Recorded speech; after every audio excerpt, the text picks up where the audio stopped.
Good morning, friends.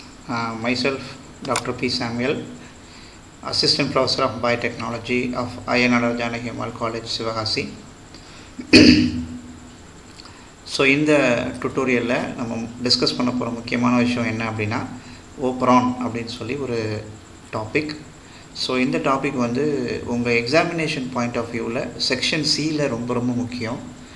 And this topic is from the unit 2 of the paper called Microbial Gene Technology, right, for PG students, right. Come, let's go and discuss about the topic in detail in the forthcoming slides. So operon அப்படிங்கிறது நம்ம எல்லாருமே கேள்விப்பட்டிருப்போம். So நம்ம இந்த சப்ஜெக்ட்குள்ளே கொஞ்சம் டீப்பாக போகிறதுக்கு முன்னாடி நம்ம ஃபஸ்ட்டு இதனுடைய டெஃபினேஷன்லாம் என்ன அப்படின்னு சொல்லி பார்த்துக்கலாம். சரிங்களா? இதனோட டெஃபினேஷன் ரொம்ப முக்கியம். காரணம் என்ன அப்படின்னா 2 மார்க்கில் கண்டிப்பாக கேட்பாங்க. ஒரு ஓப்ரானை நீங்கள் எப்படி டிஃபைன் பண்ணுவீங்க அப்படின்னா, operon may be defined as a functionally related genes controlled by a common operator. ஒரு functionally related genes அப்படின்னா the product of the gene, I mean the outcome of the gene is a protein which has related function, and all those genes are controlled by a common component of DNA called operator, right.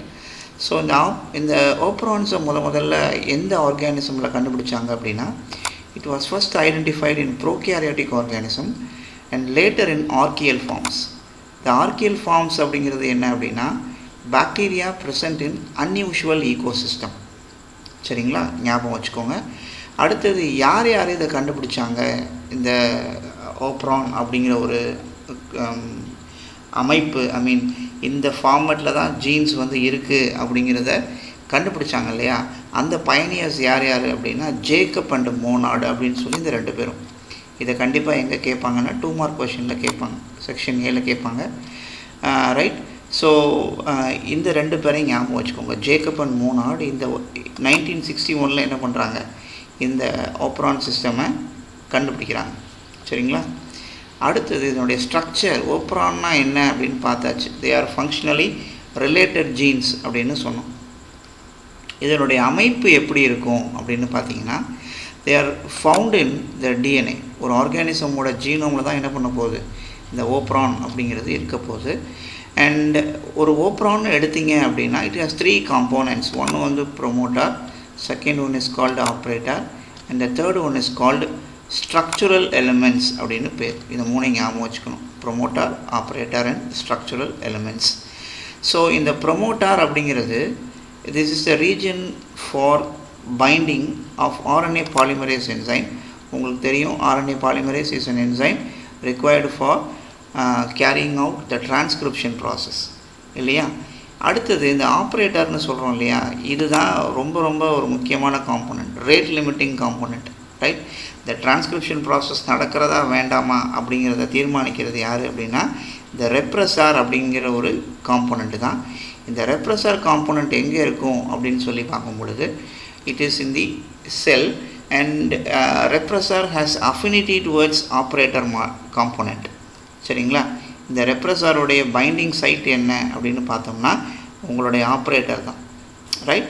So repressor binding side அப்படின்னு சொல்லி பார்க்கும் பொழுது ஆப்ரேட்டரை ஞாபகம் வச்சுக்கோங்க, right. இந்த operator எங்கே இருக்கும் அப்படின்னா, sometimes it may exist along with the promoter, right, within the promoter.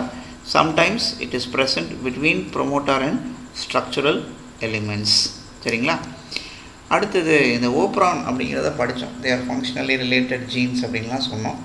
அதை வந்து லாக்டோஸ் அப்படிங்கிற ஒரு சிஸ்டம் வச்சு தான் என்ன பண்ணாங்க, டீட்டெயிலாக ஸ்டடி பண்ணாங்க. அதுதான் இப்போ நம்ம பார்க்க போகிறோம். இந்த லாக்டோஸ் அப்படிங்கிறது it's an example for inducer operon, right. Lactose operon is an example for inducer operon. இந்த லாக்டோஸ் ஓப்ரான் வந்து என்ன அப்படின்னா, how lactose is metabolised by the cell for energy generation purpose, right. அந்த செல்லுக்கு தேவையான எனர்ஜி எப்படி அந்த செல்லு ஜென்ரேட் பண்ணுது, by utilising the lactose from the media. சரிங்களா? அதை பற்றின ஒரு திங் தான் என்னது இந்த லாக்டோஸ் ஓப்ரான் அப்படின்னு சொல்லி பேர். இந்த லாக்டோஸ் ஓப்ரான் எப்போ ஆக்டிவேட் ஆகும் அப்படின்னா அண்டர் 2 கண்டிஷன்ஸ். ஒன்று வந்து if the media if the glucose concentration இந்த மீடியா இஸ் லோயர்டு. ரெண்டாவது லாக்டோஸ் இஸ் ப்ரெசன்ட். இந்த 2 கண்டிஷனில் தான் என்ன பண்ண போகுது, இந்த லாக்டோஸ் ஓப்ரான் பிகம்ஸ் ஆக்டிவேட்டட். சரிங்களா, இந்த பாயிண்ட்டையும் ஞாபகம் வச்சுக்கோங்க. அடுத்தது நம்ம இந்த ப்ரோகேரியாட்டிக் ஆர்கானிசமில் தான் கண்டுபிடிச்சாங்கன்னு சொன்னோம் இல்லையா. இந்த பாக்டீரியல் செல்ஸ்லாம் பார்த்தீங்கன்னா ரொம்ப ப்ரிமிட்டிவாக இருக்கும். They are very very primitive. They are lower order organism and they prefer simple sugar for their energy production. சரிங்களா, அதனுடைய சாப்பாடெலாம் பார்த்தீங்கன்னா ரொம்ப சிம்பிளாக இருக்கும். அண்ட் ஒரு என்விரான்மெண்ட்டை இமேஜின் பண்ணி பாருங்கள், where the bacterial cells are growing in the presence of least concentration of glucose. ஒரு மீடியமில் மிக குறைந்த அளவில் மாத்திரமே குளுக்கோஸ் இருக்குது அப்படின்னு சொல்கிறாங்கன்னா, அந்த ஒரு என்விரான்மெண்ட்டில் ஒரு செல்லு வளர்கிற மாதிரி நீங்கள் என்ன பண்ணுங்கள், ஒரு இமேஜினேஷனை கொண்டு வாங்க முன்னாடி. Right, for energy production the cell needs to depend on other source of energy because cell has to survive. அது என்ன பண்ணி ஆகணும், உயிர் வாழணும். அப்படிங்கிறதுக்காக மற்ற சுகர்ஸ் ஏதாவது மீடியமில் இருந்தாலும் அதை என்ன பண்ண ஆரம்பிக்கும், அந்த செல்லு யூட்டிலைஸ் பண்ண ஆரம்பிக்கும். அண்ட் இது லாக்டோஸ் ஓப்ரான் நம்ம பார்த்துட்டோம் இல்லையா. அப்போ நம்ம இது எந்த சுகரை மெட்டபலைஸ் பண்ண போகுது அப்படின்னு சொல்லி பார்த்தீங்கன்னா, லாக்டோஸ் அப்படிங்கிற சுகரை தான் மெட்டபலைஸ் பண்ண போகுது அப்படின்னு பார்க்க போகிறோம். ஸோ இதில் லாக்டோஸை யூட்டிலைஸ் பண்ணணும் அப்படின்னா இந்த காம்ப்ளெக்ஸ் ரொம்ப ரொம்ப முக்கியம். இது என்ன காம்ப்ளெக்ஸ் இது அப்படின்னா சிஏஎம்பி, சைக்ளிக் அடினோசின் மோனோபாஸ்பேட். சிஏபி கேப்புன்னு சொல்கிறாங்கல்ல, கேப்புங்கிறது என்னென்னா கேட்டபோலைட் ஆக்டிவேட்டர் ப்ரோட்டீன் அப்படின்னு சொல்லி பேர். இந்த complex is activate it is served as positive regulator. It is served as a positive regulator to induce transcription process. இந்த லாக்டோஸ் ஓப்ரான் சிஸ்டமில் மொத்தம் 3 காம்போனன்ட் இருக்கும். என்னென்ன காம்போனன்ட் அப்படின்னு சொல்லி பார்த்தீங்கன்னா, லாக் இசட் அப்படின்னு சொல்லி ஒரு component, lac Y and lac A அப்படின்னு சொல்லி 3 functionally related genes are closely arranged to each other.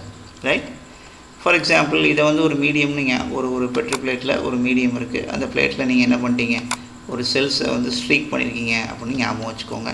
So this is how the cells are growing in the media.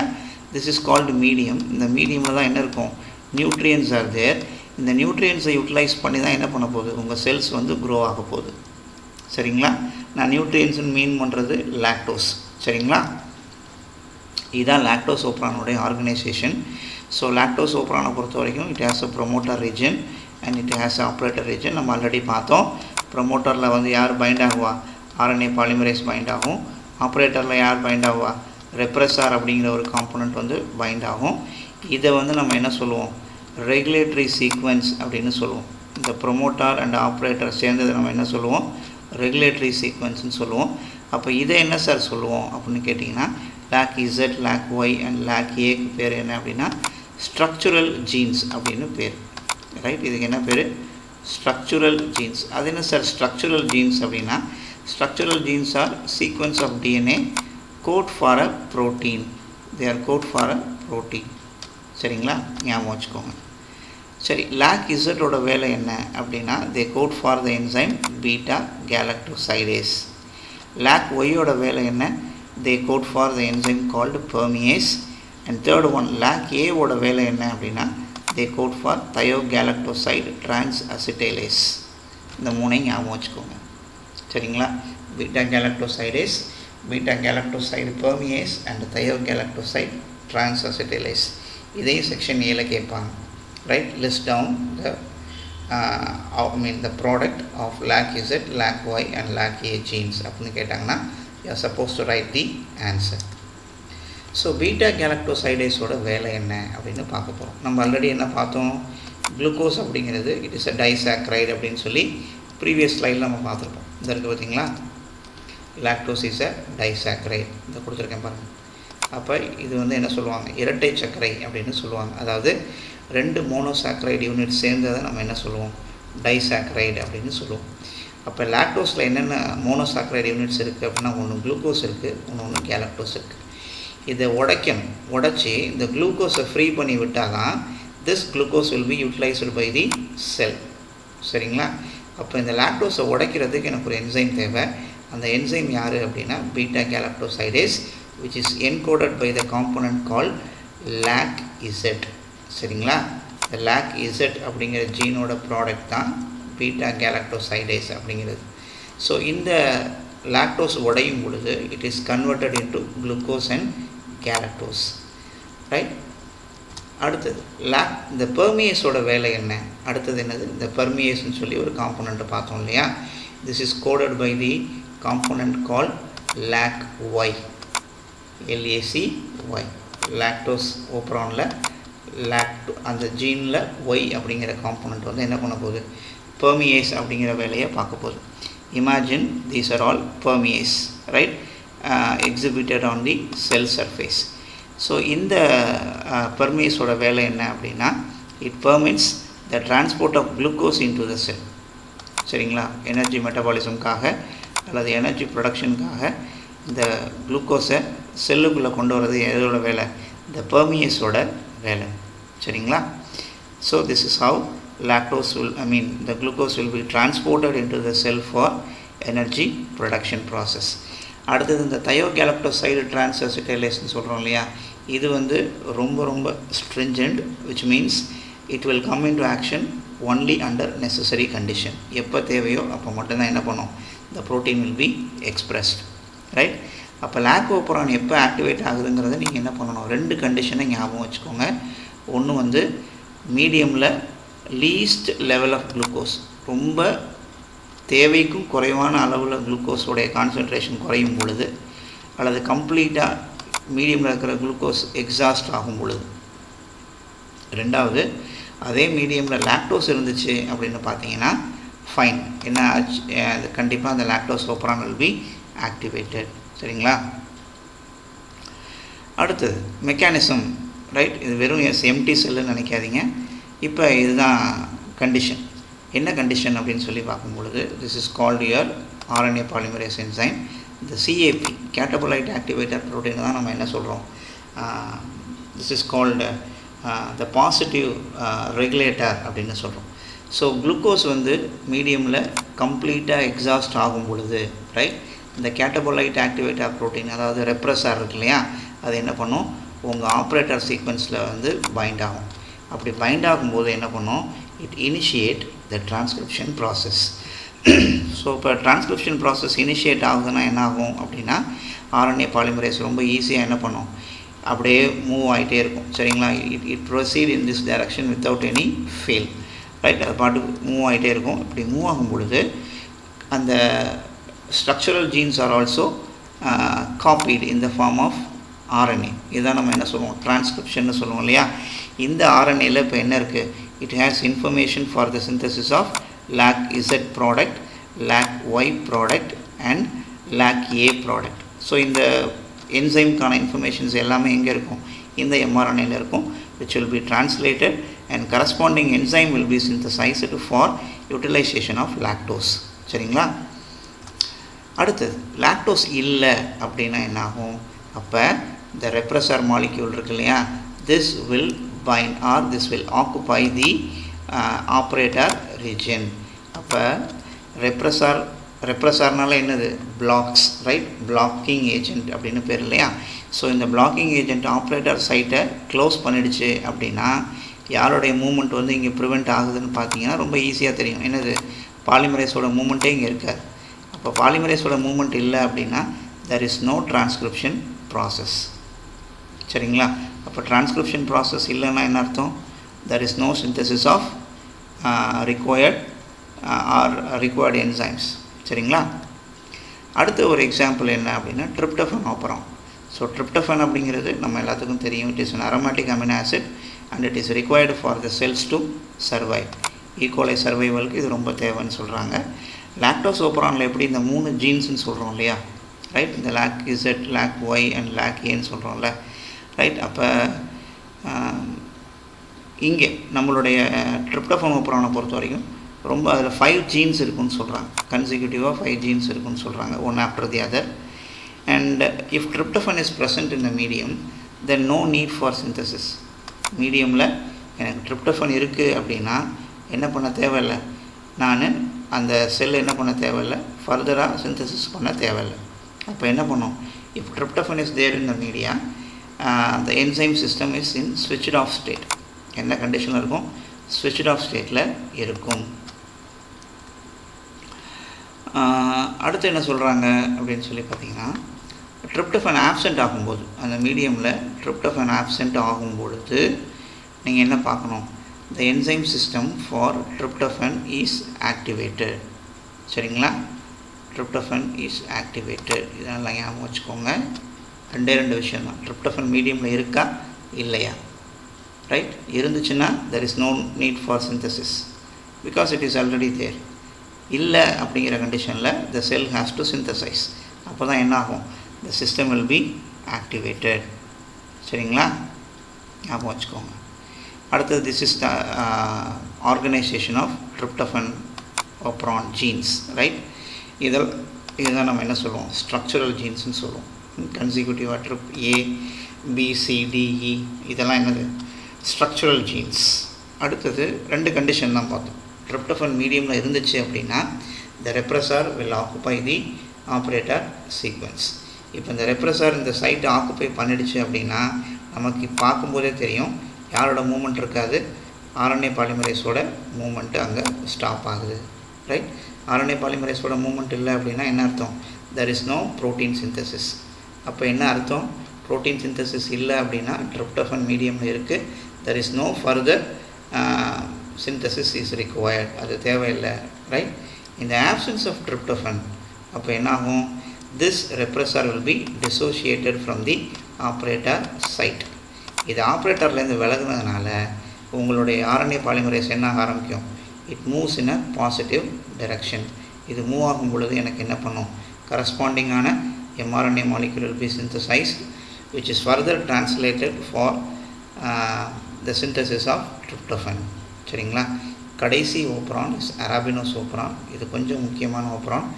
This is also adapted by microbial cells when it is starved for glucose.